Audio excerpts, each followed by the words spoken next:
본문에 와서 이제 사도 바울은 이제 내용을 완전히 새롭게 바꿉니다. 그래서 7절, 8절, 3장이라 보면 디모데가 돌아와서 우리 데살로니가 있는 성도들도 사도 바울을 보기를 원한다. 이런 말을 듣고 너무 기뻐서 이렇게 말하죠. 이러므로 형제들아 우리가 모든 궁핍과 환난 가운데 너희 믿음으로 말미암아 너희에게 위로를 바라노라. 그러므로 너희가 주 안에 굳게 선즉 우리가 이제는 살리라. 이 궁핍, 환난 하나도 바뀌지 않았습니다. 여전히 궁핍하고 여전히 환난 가운데 있습니다. 그런데도 불구하고 이것보다 더 힘든 게 있었는데 그게 뭐냐면 데살로니가 교인들을 위한 염려였습니다. 궁핍이 더 중요한 게 아니고 환난이 더 무서운 게 아니라 사도 바울이 제일 두렵고 떨었던 것은 데살로니가 교인들이 신앙생활 잘하나 못하나 이게 사도 바울을 제일 힘들게 했다는 거. 우리도 이래 되면 얼마나 좋겠어요. 그 사도 바울은요 궁핍과 환난은 여전히 있는데도 이제 살겠다 그럽니다. 왜냐하면 너희들이 굳게 선지어. 좀 이런 마음을 달라고 좀 기도해야 될 것 같아요. 이런 좀 심령으로 좀 살아가게 달라고. 내 궁핍, 내 환난만 괜찮으면 딴 사람 어떻게 됐는지 아무 상관도 안 하는 그런 사람이 아니라 나는 궁핍하고 환난 가운데 있지만 이것보다 하나님 내 마음이 더 눌리고 힘든 거는 우리 자녀들이 신앙생활 안 하는 게 더 힘듭니다. 내 친척이 예수님을 알아야 되는데 더 그렇지 않습니다. 사실 이게 더 힘든 것이 어떻게 보면 영적으로 바르다는 것을 알려줍니다. 사도 바울은 궁핍과 환난 가운데 있었지만 궁핍과 환난이 하나도 바뀐 건 없습니다. 그러나 너희 믿음으로 말미암아 너희에게 위로를 받았고 너희가 주 안에 섰다는 말을 들으니까 이제 내가 좀 숨이라도 쉬겠다. 이런 말입니다. 그리고 나서 이제 주야로 심히 간구한다. 너희 얼굴을 보고 너희의 믿음의 부족함을 온전케 하려 합니다. 여기서 뭐 벗어나도록 기도하는 게 아니고. 자, 그래서 우리가 참 사도 바울을 모를 때는 너무 사도 바울을 쉽게 생각했죠. 뭐 저래 될 수 있겠어. 다윗을 모를 때는 다윗. 그러나 알면 알수록 정말 하나님이 특별하게 사용하시는 분이 사도 바울이다. 그걸 알게 됩니다. 그래서 너의 믿음의 부족함을 온전케 하기 위하여 내가 심히 간구한다. 앞에하고 다 이어지는 겁니다. 궁핍과 환난을 위해 기도하는 것보다 더 주야로 기도하는 게 뭐라고요? 너의 믿음이 굳게 되도록 내가 더 열심히 기도한다. 자, 그래서 이제 이렇게 이제 앞에 단락이 끝이 납니다. 그래서 자기를 변명하는 거에서 또 이제 그들의 소식을 듣고 기뻐하는 내용으로 그러면서 이제 디모데가 오면서 몇 가지를 또 갖고 왔겠죠. 그들이 어떻게 살아가는가 또 질문하는 내용도 있었을 겁니다. 그리고 이제 그들의 사도 바울에는 오해. 그래서 앞에 부분은 그걸 변명하는 내용이었고 이제는 권면하는 내용입니다. 그래서 1절에 보면 종말로라는 말이 있는데요. 여러분 사도 바울 서신에 보면 종말로라는 것을 쓰고 이걸 해석을 잘 해야 됩니다. 여기 종말에 대해서 말한다. 그런 뜻하고는 전혀 다릅니다.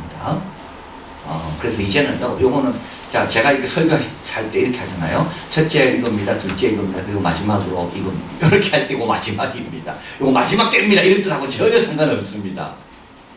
그 주제가 바뀔 때 이렇게 종말로 새로운 단원입니다 할 때 종말로.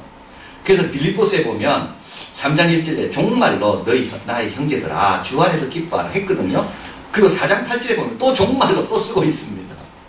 이 말은 주제가 바뀐다는 뜻입니다. 그리고 마지막으로 요 단락의 마지막, 요 책의 마지막이 아니라 이제 요 단락, 요 주제에 대해서 내가 마지막으로 이럴 때 종말로라는 말을 썼습니다. 그래서 편지를 쓸 때 이게 이제 그 헬라 사람들이 쓰는 용어입니다.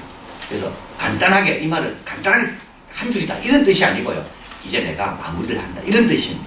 이 종말로고 그래서 오늘도 종말로 이렇게 되어 있잖아. 이제 새로운 단원으로 바뀐다 이런 뜻입니다. 그러면서 이제 그들이 질문했던 내용 또 그들의 문제가 있는 것들에 대해서 이제 말씀하는 권면으로 내용이 바뀝니다. 그래서 이제 권면을 하고 있는데요. 그 주 안에서와 이게 권면의 근거는 예수 안에 있을 때 이런 말을 할 수밖에 없다는 이런 뜻입니다. 또 무슨 명령으로 너희 준 것을 너희가 아느니라.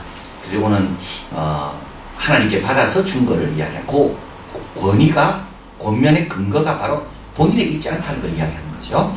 그리고 하나님의 뜻 그래서 우리가 권면할 때 내가 예수 안에 있는 게 먼저고, 그리고 또 하나님 뜻을 내가 잘 알아야 되고, 그리고 명령으로 줬다 할지라도 권면이 필요하면 또 하는 거고, 권면의 근거.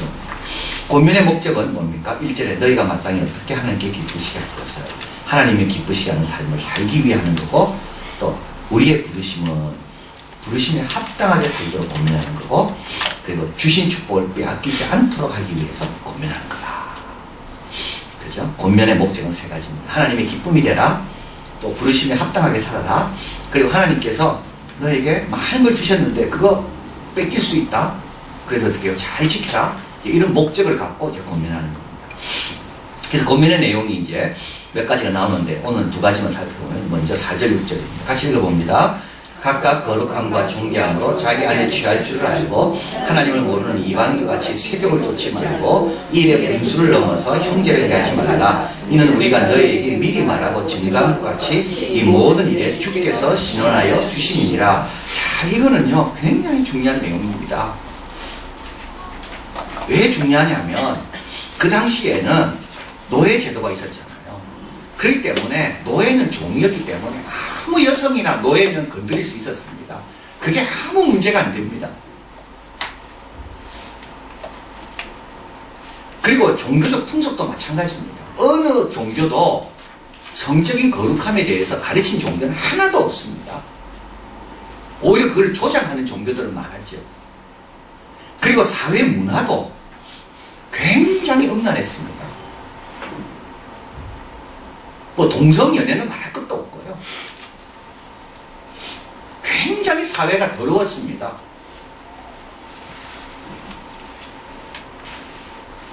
자, 아내를 어떻게 취하라고 말합니까? 예? 각각 거룩함과 존귀함도 취하라고. 아내는 성적 대상이 아니라는 걸 이야기하는 겁니다. 이거 굉장히 남자들에게는 엄청난 충격입니다.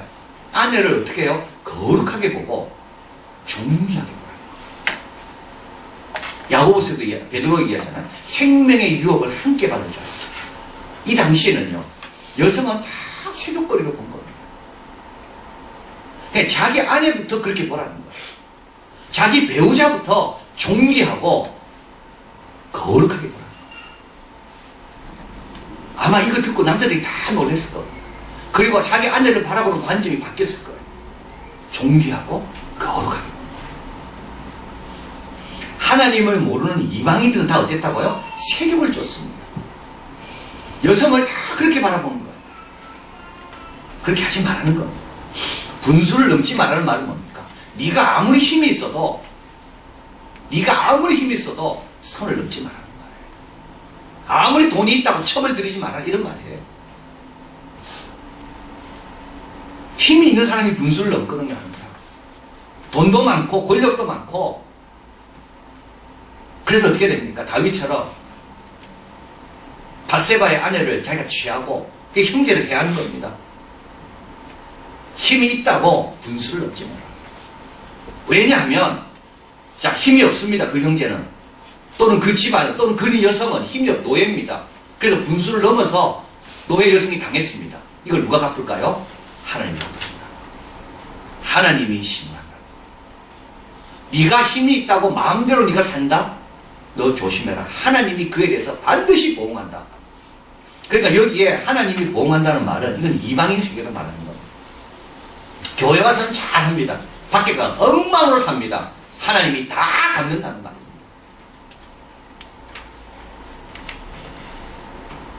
교회 와가지고는요, 자기 집에서는요 잘하는 것 같습니다. 밖에 가가지고는요 아무렇게나 합니다.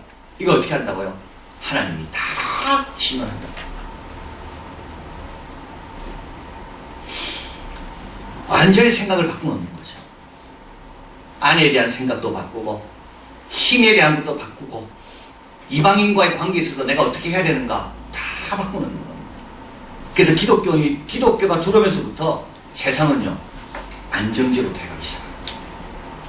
딱 선을 딱 세우게 되는 겁니다. 참 대단한 말씀이죠. 2000년 전이 2000년. 지금도 안 되잖아요. 지금도 힘 있는 사람들은 얼마나 힘 가지고 함부로 남을 합니까? 근데요, 사도 바울은요, 그 사람은 힘은 없어도 하나님이 보고 계신다는 이야기입니다. 자, 그리고 이제 형제 사랑에 관하여 9절, 너희가 친히 하나님의 가르침을 받아 서로 사랑합니다. 10절, 12절, 형제들아 같이 읽겠습니다. 형제들아 고난을 더 많이 하고 또 너에게 명한 같이 종용하여 자기 일을 하고 너희 손으로 일하기를 힘쓰라. 이는 의를 위하여 단정히 행하고 아무 궁핍함이 없게 하려 함이라. 보십시오. 형제들아, 참 형제 사랑한다는 걸 너희가 들었는데 참 잘한다. 그러나 어떻게 더 많이 해라. 그런데 지금 재림이 곧 온다는 이상한 가르침 때문에 막 이런 걸 선동하고 돌아다니는 사람이 있는데 너희에게 명하노니 뭐라고요? 차분하게 가만히 있어라. 종용하라는 말은 차분하게 가만히 있으라는 말입니다. 그리고요, 남의 일 간섭하지 말고 네 일 열심히 하라는 거예요. 자기 일에 집중해서 열심히 하라는 거예요. 그리고 네 손으로 일하기를 힘써라. 이는 외인을 대하여 단정히 행하고 아무 궁핍함이 없게 하려 합니다. 이것이 형제 사랑이다. 형제 사랑은 뭡니까? 내가 단정하게 보이면요, 내가 그를 사랑하는 겁니다. 왜냐하면 그가 나를 보면서 마음이 열려서 예수님께 올 수 있으니까. 자, 잘못된 가르침에서 흔들리거나 그 가르침을 전하지 말라는 뜻이고, 자기 일을 해라. 이게 참 중요해요. 자기 일을 집중해라. 자기 가정 챙기고 자기 자녀 위해 기도하고 자기 일을 해라. 자기 일을. 자기 교회 열심히 섬기고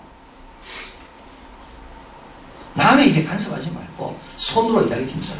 놀지 말아요. 놀지 마. 바쁘면 시험에 안 듭니다. 항상 안 바쁘고 한가하니까 시험에 드는 거예요. 좋은 평판 얻으려고 하고 서로에게 짐이 되지 않는 것이 그게 사랑이라는 거예요. 볼테르는 노동은 권태, 방탕, 궁핍을 없앤다 그래서 이것이 세 가지 큰 악이라고 했습니다. 권태, 방탕, 궁핍. 이걸 없애는 게 뭐라고요? 이게 노동이라는 겁니다. 그래서 일이 사라질 때는 윌리엄 윌슨이 적은 책을 누가 인용한 걸 제가 봤는데 가난과요 실직과는 다르다는 겁니다. 가난한 동네하고 실직자가 많은 동네하고는 완전히 다르대요. 가난한 동네보다 실직자가 많은 동네가 더 황폐해진다. 범죄, 가정해체, 이거는 가난 때문이 아니라 놀고 있기 때문에 생깁니다. 가난해도요 열심히 일하는 가정은요 건강합니다. 돈은 좀 없어도 부지런한 가정은요 그 가정은 건강합니다. 그러나 돈이 좀 있어도 일 안 하고 노는 가정은요 아주 황폐해야 됩니다.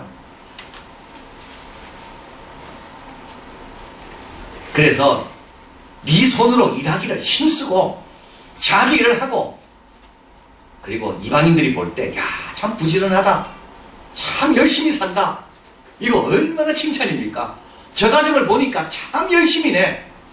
뭘 좀 가진 건 없는 것 같아도 정말 부지런하게 아침부터 부지런하네. 얼마나 칭찬이에요 그게.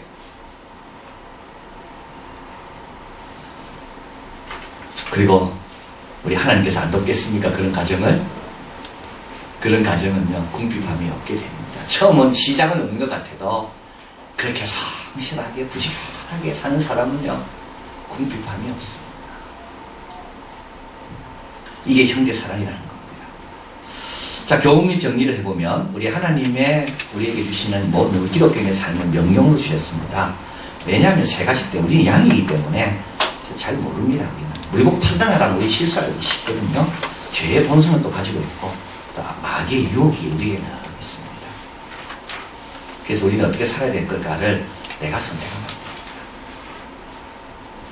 일주일에 하루는 어떻게 해요? 교회 와서 예배 드리는 그 명령인 겁니다. 내가 선택하는 게 아닙니다. 재물은 어떻게 써야 됩니까? 그것도 다 명령으로 주어진 겁니다. 우리는 늘 염려하고 늘 부족하고 그래서요 우리는 양 같아서 다 제 길로 가려고 그러거든요. 그래서 하나님께서 명령하신 겁니다. 10계명입니다. 10계명. 여기도 명령으로 너에게 준 것을 너희가 받았다고 다 명령이에요. 두 번째 사명으로서 윤리입니다. 하나님 뜻을 따를 때 다른 사람들이 섬김을 받습니다. 아내는 거룩함과 존귀함으로 대접을 받습니다. 약한 자는 자기 권리를 보호받습니다. 외인은 성도들의 기독교에 마음을 열고 우리가 하나님의 명령에 순종하면요 이게 다른 사람을 섬기는 겁니다. 그리고 세 번째 과정으로서 윤리입니다.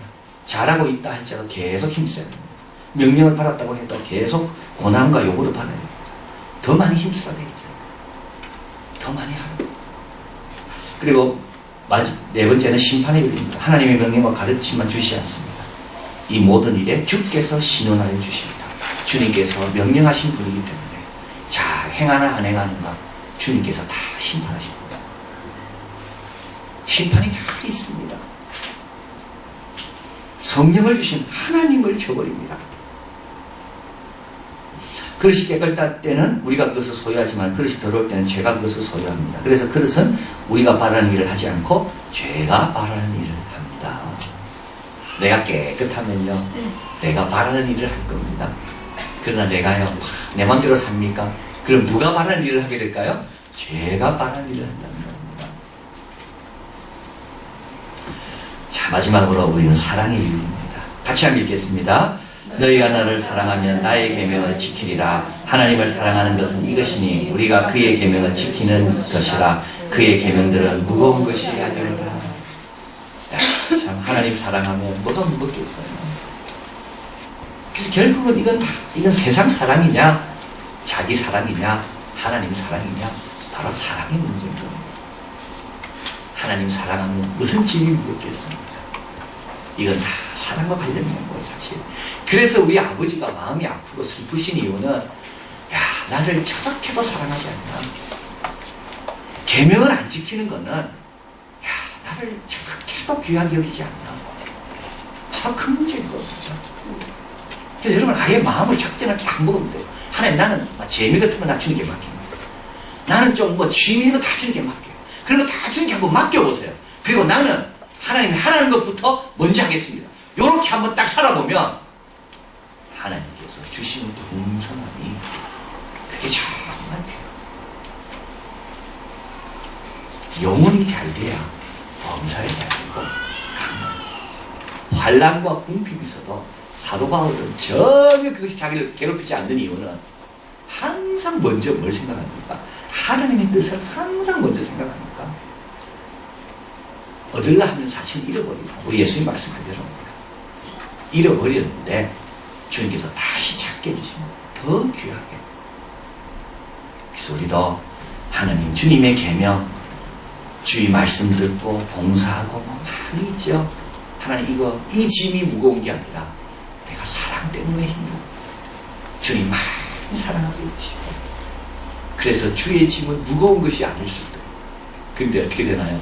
그 짐을 보다 보니까 내가 그 짐을 지고 가는 게 아니라 뭐라고요? 그 짐이 나를 지고 가는 거예요. 이게 하나님이 하시는 원리입니다. 내가 그걸 지려고 했는데 알고 보니까 뭡니까? 그것이 나를 지고 가는 거예요. 자, 그래서 오 달콤한 무거운 짐이요. 참 무거운 것 같은데 너무 달콤한 거예요. 내가 지려고 했는데 보니까 그것이 나를 지고 가는 거예요. 기도하겠습니다.